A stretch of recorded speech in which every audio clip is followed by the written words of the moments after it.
Hello, and welcome to Dyslexia Devoted, the podcast dedicated to building awareness, understanding, and strategies to help those with dyslexia. I'm your host, Lisa Parnello, dyslexia therapist and founder of Parnello Education Services. Join me as we dive into today's episode of Dyslexia Devoted. Hello, friend, and welcome to the show. Can you think of a character in a TV show or a movie that has dyslexia? Welcome to episode 38 of Dyslexia Devoted, and today we are talking about the importance of characters with dyslexia. You can find all of the show notes at parnelloeducation.com/episode 38 for this one. Before we jump in, I would love if you share this podcast with a friend or educator you know, so shoot it in a text message or an email or screenshot it and tag somebody on social media. And I would love it if you share this with others so we can keep spreading the word about dyslexia. So as we start talking about characters with dyslexia, first we need to talk about why is it important to have characters with dyslexia. If you tuned into last week's episode number 37, then you know that we talked about the importance of getting rid of the stigma of dyslexia. Now, to get rid of the stigma, the only way we can do that is to make dyslexia a normal part of society. For many years, TV and movies have been the way that we push the social boundaries. For years, women were never allowed to be pregnant on television until Lucille Ball was on the I Love Lucy show pregnant with her own child. Mr. Rogers combated racism by cooling his feet in a little pool with a mailman of a different race. Showing successful characters with dyslexia is how we break the stigma of dyslexia by showing it as a normal part of society and a feature of many successful people. So let's jump right on into the characters that I have found so far that have dyslexia in TV and movies. If you actually have found other ones, I would absolutely love if you go on to social media and find Parnello Education and shoot me a comment or send me a DM and let me know some other characters if I missed any, because I would love to always have more. Here are just a few characters with dyslexia that I have encountered in TV and movies in recent years. The first one is SWAT, the TV show, the new version, not the old one from a couple decades ago. The character Luca, a member of the SWAT team in LA, has dyslexia. And in the course of the TV show, he meets a little girl with dyslexia and mentors her.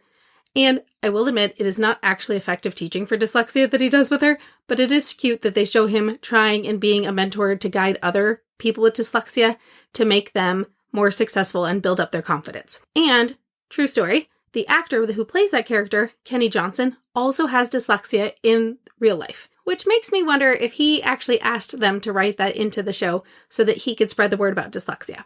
All right, another character is Percy Jackson. Both in the book series by Rick Riordan and now in the movies, the character Percy Jackson has dyslexia, and the way they portray it in the book is that it's because his brain was wired for ancient Greek, not English. And that one is always a big hit with the kids, especially young middle schoolers who are starting to realize that they have dyslexia. And kids at that age really need to find somebody positive to identify with. And so I find that that one is often a great one to recommend to middle schoolers who have dyslexia, is to check out the books and the movies for Percy Jackson. Another character, and I'm going to say character because he is the main person in a TV show, but it's not actually a character. He's a real person, and the TV show is about him and his life. So I've become obsessed with the TV show The Craftsman. It is super low-key, slow TV show. It is not anything like fast-paced and exciting, but it just brings my heart so much joy every time I watch it. And the man shares his life lessons that he's learned, and he's approximately 80 years old, and he shares the lessons he's learned over the course of his life with dyslexia and the successful business he has created by being a craftsman who does woodworking. And he does all of the fantastic old Victorian buildings. And as those buildings are starting to wear down that were built 100 years ago, he's one of the very few people who can do the very delicate woodwork that makes all of those buildings look so gorgeous. And he has all these amazing tools, and half of which are also made 100 years ago and don't use electricity. And he likes his, foot-pedaled tools and everything like that. He is severely dyslexic. For years, he thought he was dumb. And it was one of those things where it wasn't until he realized he had dyslexia and then found his passion for woodworking that made him finally feel successful, that he was able to know that he's not dumb. He just has to do things, a little differently. And you see him listening to books on tape. Yes, the actual tape ones, not like the modern day technology version of books on tape. And he listens to a lot of books that way. And one of the things I like is that he mentors young people struggling in school, and the school will actually connect him with kids who have learning differences and are really struggling, and he shows them that the physical trades are an area that they can be successful. So his name is Eric Hollenbeck, and the TV show is The Craftsman for that one. All right, next up on our character journey is a new movie that is on Netflix called True Spirit. And once again, while it is a movie, it is based on the life of a real person, Jessica Watson, who is a teenager who sailed around the world all by herself at the age of 16, becoming the youngest person to do so and surviving horrible storms along the way. And she is a real-life girl with dyslexia who was on a mission and read a bunch of books, even though she has dyslexia, because she knew that she wanted to be able to go and break the record for sailing around the world and being the youngest person. Another fantastic thing about Jessica Watson is that she's actually written 2 books. The first one is True Spirit, which is her story about her trip around the world, and then she also has another book called Indigo Blue. So if you want to check out the books that she has written, I will make sure to link them in the show notes today. And the last character with dyslexia that I'm going to be talking about today is Will Trent. As I was walking in the door one day, coming home from a late night at work, I encountered my mom watching television, and all of a sudden I could hear the main characters talking about how one person was dealing with their dyslexia and the other character, being the friend, being very supportive of them. And I go, wait, what are you watching? What is the show? And then I went back and I binged all of the episodes so that I could see the full progression of the storyline. I will have to tell you that this is a TV series that is definitely not for children.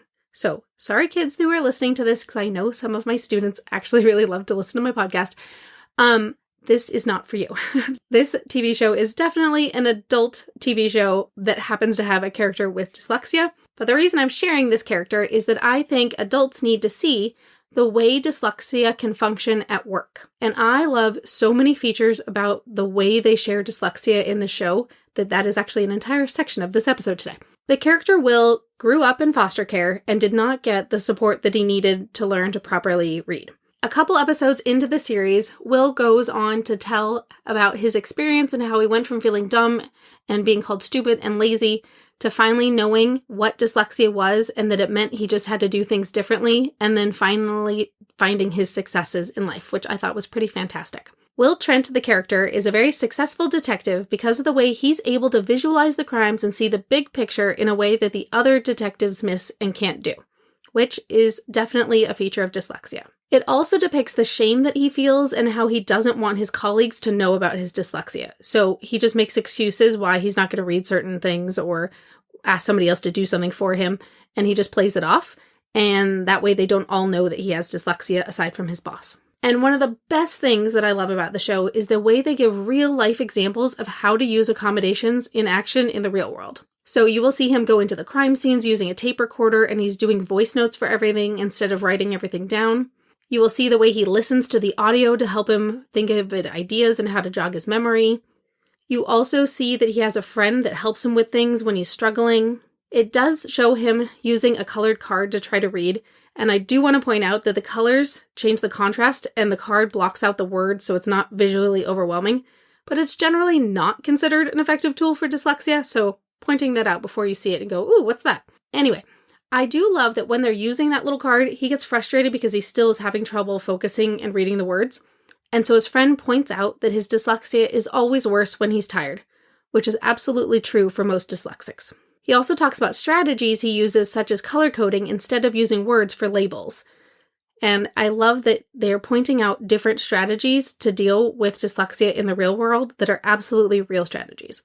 And it's only 6 episodes in, and I really hope that this show sticks around and keeps spreading the word about dyslexia in such a realistic fashion. Once again, please remember this is not a show for kids, since it does show police solving crimes and talking about very adult subject matters. All right, it's time to recap this week's episode. First, we talked about why characters with dyslexia are so important, which is to fight the stigma and make dyslexia an everyday part of life, because it is.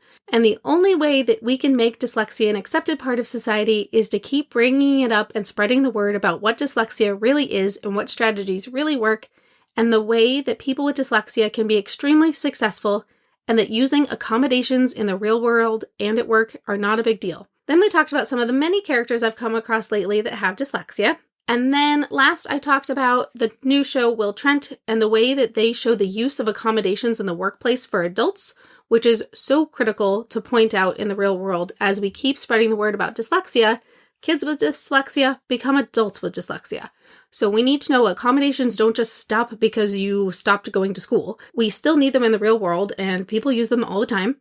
And it has become a very normal part of society because everybody has headphones in their ears all the time anyway. So you might as well be using them to listen to a book. All right, before you go, don't forget, share this podcast with a friend or educator that you know so we can keep spreading the word about dyslexia. See you next time.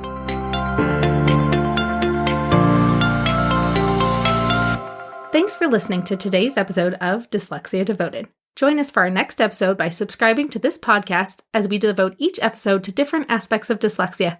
See you next time.